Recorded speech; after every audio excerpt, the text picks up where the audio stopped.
In this video, I'm going to show you how you can write on your own shapes, words, and figures right inside of Adobe After Effects. So let's get into it.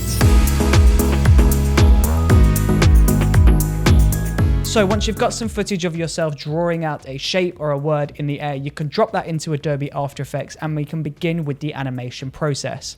But before we create the animation, we first want to go ahead and we want to create a mask, a track for that animation. So we'll go to the point where the action first takes place. So here, we'll go ahead and select the pen tool on the top bar of After Effects. So once we've selected the pen tool, we'll just go ahead, making sure we've got the footage selected. We'll select the end of the finger here. Then we'll go a few frames to the right when you've started moving, and we'll create another point, go another frame to the right. And essentially what we're going to do is we're just going to keep moving in time to the right, and we'll just create new frames, new keyframes, new points in this mask as the finger is moving in space. Now it doesn't matter at the moment that the animation is a bit blocky, and that's because we're not following the finger on every single frame. We can go ahead and we can correct that in a moment. So what we're going to do is we're just going to go back to the beginning of the animation, and we can just go ahead and add points into the animation where it's gone slightly off track. Now I'm just going to leave that there for now. Of course, you can see I've only done this first section here. The rest of this is still very rough and very jagged, but don't worry, spend the time on this, make sure it's perfect, because it will look really great once you've done this correctly.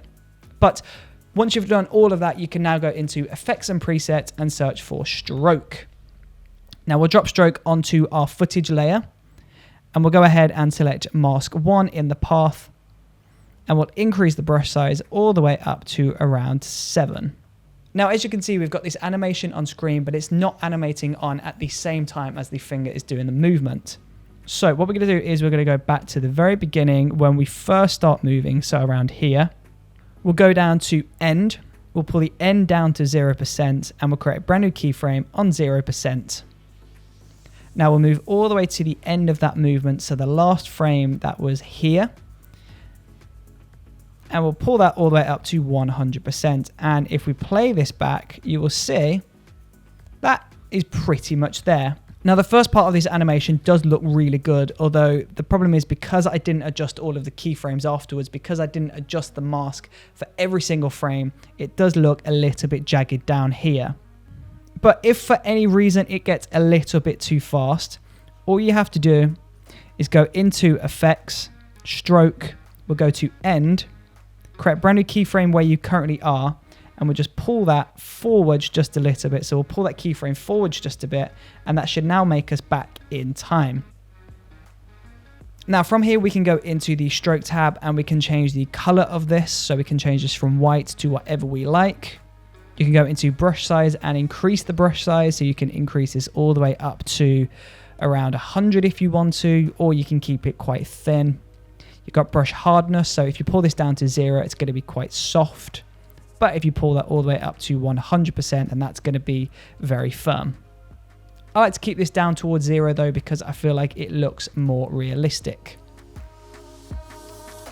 Then of course we've got opacity, we've got the start position, we've got the end position, and then we've got spacing. So if you increase the spacing, if you pull that all the way up to 100%, it creates these dots rather than a solid line. Of course though, if you pull that all the way back down to 0%, then we get that solid line. And if you're doing this right on effect, then you want this solid line. And then underneath we've got paint style, and we've got on original image, on transparent, or we've got reveal original image. So we want to keep this on original image.